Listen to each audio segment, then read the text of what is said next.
अस्सलाम वालेकुम रहमतुल्लाहि वबरकातुहू। कैसे हैं आप सब? Welcome to my YouTube channel English prism. आज के इस लेक्चर में हम डिस्कस करने जा रहे हैं चैप्टर नंबर 7 को। चैप्टर नंबर 7 हमारे पास एक पोइम है जिसका नाम है टाइम, और इसको लिखने वाले हैं पीबी शर्ले।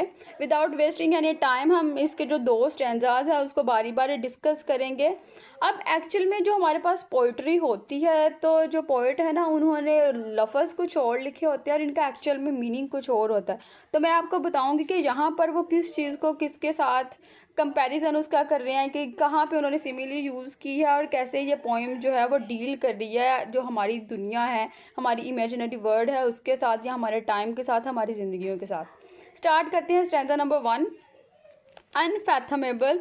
अनफैथमेबल का मतलब है इमयरेबल, ऐसी चीज़ जो नाकाबिले पैमाइश हो, जिसकी हम पैमाइश ना कर सके। सी ए नाकाबिले पैमाइश समंदर, हुज वेव्स जिसकी लहरें, आर ईयर्स जिसकी लहरें या मौजे क्या हैं, जैसे साल, यानी कि जिसकी लहरें साल हैं। ओशन ऑफ टाइम वक्त के समंदर, हुज वाटर्स जिसके पानी, ऑफ डीप गहरे हैं वो, गम से भरे। यहाँ पर अब वो कहते हैं हुज वेव्स आर ईयर्स, यहाँ पे इन्होंने चीज़ों को कंपैरिजन किया है, लेकिन एज या लाइक का वर्ड यूज़ नहीं किया, तो ये सिमिली नहीं हमारे पास होगी, इसको हम कहेंगे मेटाफोर।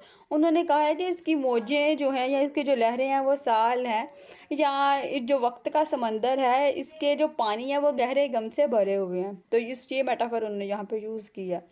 आर ब्रैकिश, ब्रैकिश हम कहते हैं कड़वे को या नमकीन को, तो कड़वे हैं with the salt of human tears, salt यानी कि नमक के, ह्यूमन टीयर्स इंसानी आंसुओं के, इंसानी आंसुओं के नमक से कड़वे हो चुके हैं। 2 शोरलेस फ्लड, ए बेकिनार समंदर। शोरलेस हम कहते हैं जिस चीज़ का कोई किनारा नहीं होता, फ्लड फ्लड कहते हैं सैलाब को, यानी कि जहाँ बहुत ज़्यादा पानी हो, तो वो अगेन समंदर की सेंस में आता है। ए बेकिनार समंदर विच इन थे एब एंड फ्लो। एब एंड फ्लो का मतलब है समंदर का उतार चढ़ाव, जो अपने मद्दो जज़र में या जो अपने उतार चढ़ाव में। क्लासपेस्ट, क्लासपेस्ट का मतलब है हम किनार होना, मिलना, होल्ड भी इसको हम कह सकते हैं। तो ये हम किनार होता है द लिमिट्स, हदूद से, ऑफ मोर्टेलिटी। मोर्टेलिटी का मतलब होता है फना या मौत की हालत, डेथ की जो सिचुएशन होती है वो होती है, तो वो फना पजीरी या मौत की हदूद से हम किनार होता है। अब बेसिकली ये जो हमारे पास 5 लाइन्स है स्टैंजा नंबर 1 में, इसमें पीबी शैली ये कहना चाह रहे हैं कि जो वक्त है ना वो एक गहरे और लामहदूद समंदर की तरह है, जिसकी गहराई को नापा नहीं जा सकता। और जैसे जैसे समंदर की लहरें, एक लहर आती है फिर लहर आती है फिर लहर आती है ना, तो ऐसे ही वक्त के भी साल साल साल गुजरते चले जाते हैं, हमें नहीं पता चलता हमारा बचपन कब गुजर गया, हम जवान कब हो गए। फिर जब हम बड़े हो जाते हैं तो हम कहते हैं अभी तो ये कल की बात थी, कितनी जल्दी साल गुजर गया। अभी मुझे लगता है कि जैसे ये 2025 कल था, लेकिन अब तो ये 2026 भी ख़त्म होने वाला है। इसका ये 7वां महीना चल रहा है और थोड़े से महीने रहेंगे फिर ये साल भी चला जाएगा, तो मेरी उम्र और बढ़ती जा रही है ना। तो यहाँ पर बिल्कुल वो यही बात कर रहे हैं कि इसकी लहरें, गुजरते हुए साल, हमें पता नहीं चलता कि कब गुजर गया टाइम, लेकिन उस टाइम में मिले हुए जो हमें गम है वो जब भी हम उसको याद करते हैं तो हमारी आँखों से नमकीन आंसू निकलते हैं। यानी कि जब गम की हालत में जब हम रो रहे होते हैं ना, तो हमारी जो आँखें हैं वो जो टीयर्स प्रोड्यूस कर रही होती हैं तो वो नमकीन से होती हैं। तो यहाँ पर वो उसी चीज़ की बात कर रही है। नेक्स्ट हमारे पास है स्टैंजा नंबर 2। स्टैंजा नंबर 2 में वो बात करते हैं एंड सिक ऑफ प्रे।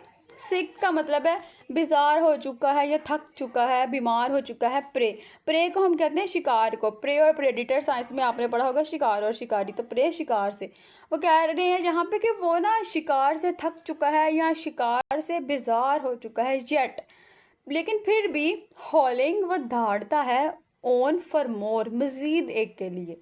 यानी कि वो शिकार कर करके थक चुका है, बेजार हो चुका है, लेकिन फिर भी उसको एक और चाहिए।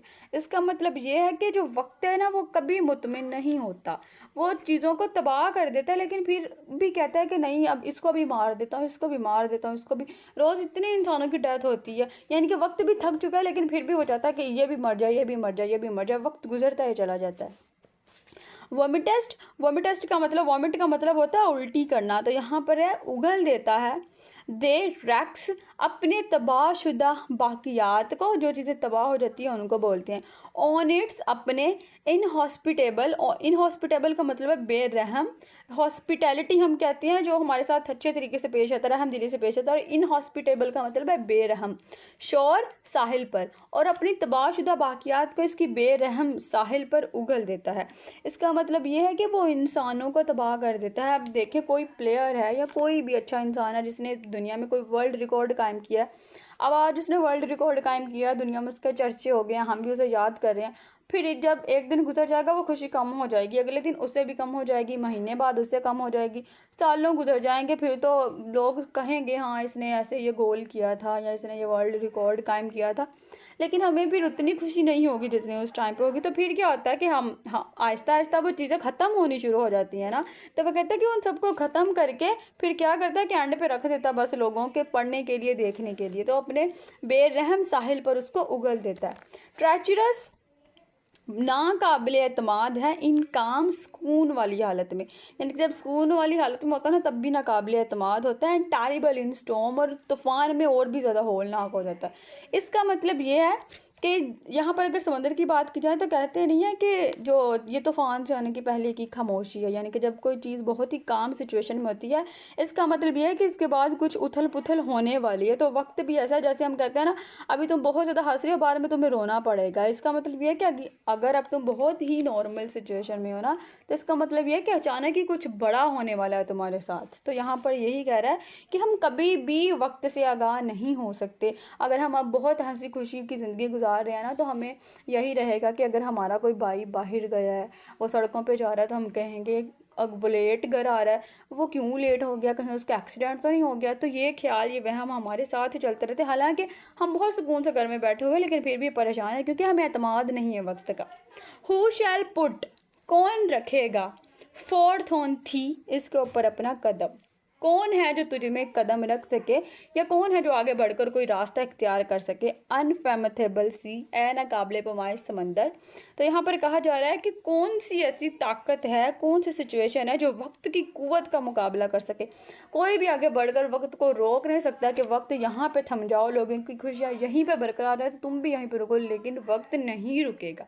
तो यहाँ पर जो हमारे पोइट हैं पी बी शेले, वो खुद भी हैरान होते हैं। वो कहते हैं कि हर चीज़ ख़त्म हो जाएगी, सब कुछ बर्बाद हो जाएगा, नुकसान हो जाएगा, तबाह ज़िंदगियाँ भी और ख़राब हो जाएंगी, फिर वो सारी चीज़ें सेट हो जाएंगी, फिर सेट होने के बाद फिर ख़राब हो जाती हैं, और वक्त ऐसे ही चलता रहता है। बेबस कौन है, इंसान है बेबस। वक्त के आगे इंसान बेबस है, इंसान कुछ नहीं कर सकता, इंसान उसको आगे बढ़ के पकड़ नहीं सकता, इंसान उसको स्टॉप नहीं कर सकता। तो यहाँ पर एंड वाली लाइन में वो यही कह रहे हैं कि कौन है जो तुझे आगे पकड़ सके, या रास्ता इख्तियार कर सके, या तुझ में कदम रख सके। तुम तो नाकाबिले पैमाइश हो कि हम तुम्हारी पैमाइश करने से भी कासर हैं, हम कहाँ से ताकत लाएँ तुम्हारा मुकाबला करने की। यहाँ पर जो हमारी पोइम है वो ख़त्म होती है। आई होप आपको इसकी अच्छे से समझ आई होगी। नेक्स्ट वीडियो में इंशाल्लाह हम इसकी समरी को डिस्कस करते हैं। तो अपना ख्याल रखिएगा। Stay tuned with us, don't forget to like share and subscribe my channel. अल्लाह हाफिज़।